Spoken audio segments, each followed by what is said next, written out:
এই আমার এই লুঙ্গিটাই পরনো আছিল। আরেকটা হাফ শার্ট আছিল। আমি তার মারে তার হাতে বইয়া মিরপুর গিয়া আওয়াল্লাহ তোরে চেম্বার থেকে তুইলা লই আইছি। যে আপনি আনছেন আমার ছেলেটারে দেখুন। তাই নাইয়া দেখুন দেখিয়া তাই হসপিটালে নেওয়ার পরামর্শ দিছেন। কোন তারে হসপিটালে নিন। তো আমার বাতিজা বড়টা বাড়িতে আছিল। আরেক বাতিজারে ফোন দিছিলাম হে একটা সিএনজি লই আইছে। আমরা আর সময় নষ্ট করছি না। সাথে সাথে বাবু লইয়া গেলাম। যে ইমার্জেন্সি তো যেটা নিয়ম বহির্ভূত আমি ঢুকে কইছি যে এই এখানে কে আছেন আমার ছেলেকে আগে দেখেন।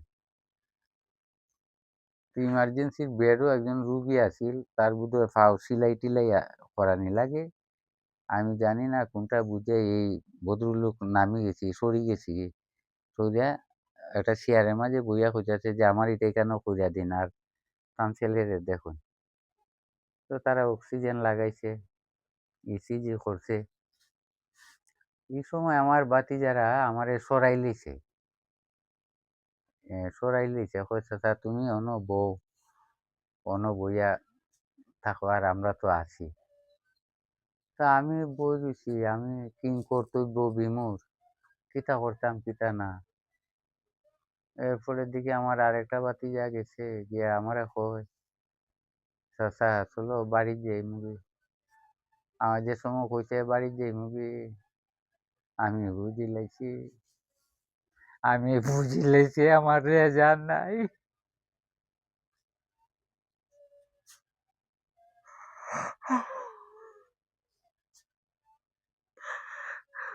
বাড়িতে লই আইলাম। বাড়িতে লই আইয়া মানুষ আইসুন, আমি সব মানুষের কাছে ঋণী। এত মানুষ আইসুন আমার ফুলারে বালা ভাইয়া। আমি সব মানুষে বইবার জায়গা দিতাম পারছি না। আমি 100টায় চেয়ার আনছিলাম। আমি একটা চেয়ার তো বইয়া পাইছি না। আরেকজনে যে দিতাম বড় যা আছিল তো বার করিয়া দিলাম। তার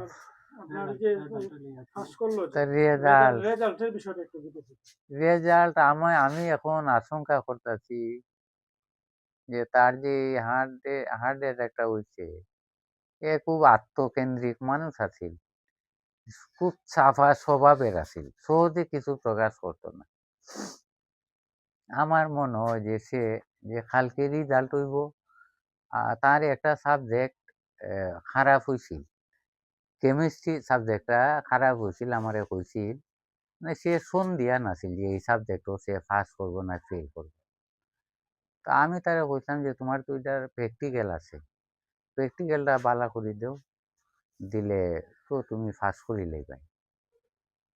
তো এরপরেও হে সন্ধিয়া নাছিল যে একটা সাবজেক্টের কারণে তার রেজাল্টটা খারাপ হইব। হয়তো এটা নিয়ে খুব টেনশন করছে, হয়তো ভাবছে যে আমার বাপের অত জানাশোনা অত পরিচিতি, আমার বাপে অন্যের বাচ্চা কাচ্চা নিয়া ছবি তুলুন তারারে অভিনন্দন জানায়। এটা তো পোলাপানতে দেখে এখন, বা অনেক ছাত্রছাত্রীর খোঁজ খবর আমি রাখি।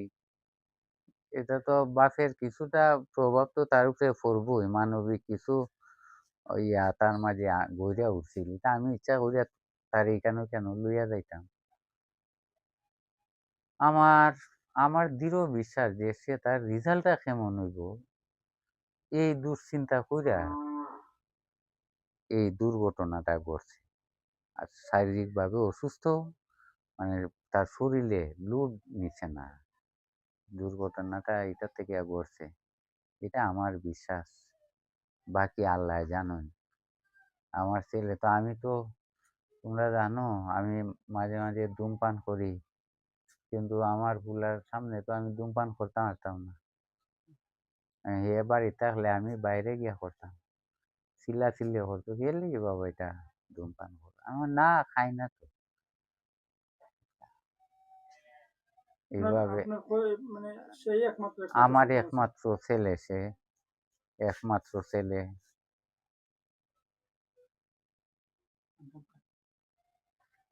বাধা দিও না, আমি কেউ বাধা শুনতাম না।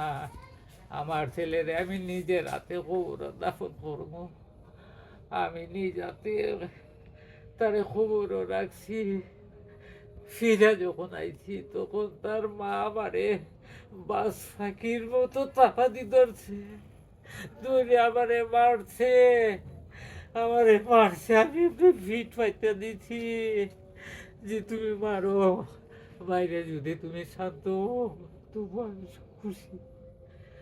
এখনো আমারে খুঁজে, এখনো আমারে খুঁজে যে আমি ছেলে না দিতাম, আমি কোথায় দিতাম ছেলে। আমি কইছি আমার ছেলে মেয়ে আছে, আমার বাতিদা বাতিদিতা আসুন, 8টা বাতিদি আমার, 4টা বাতিদা, এই তুই আমার ফুলাফুরি নাতি, বাতিদার করে নাতি আছে 3টে, ওই তো কেন বই রয়েছে, এটাই আমার সঙ্গ দেয়। এটারে নিয়ে আমি মনে করি এখন এই যে সারা দেশের ছেলে মেয়েরা আমার ছেলে মেয়ে, সারা দেশের ছেলে মেয়েরা আর অভিভাবক আমি। আমি এখন থেকে হাটে ঘাটে যেখানে যে ছেলে মেয়েরে পাইমু, আমি বিয়ে যদি আগেও করছি এটা এখনও করবো। যে যদি বিপদগামী কোনো ছেলে দেখি মেয়ে দেখি, তে আমি তারে সৎ পথে আসার পরামর্শ দিব।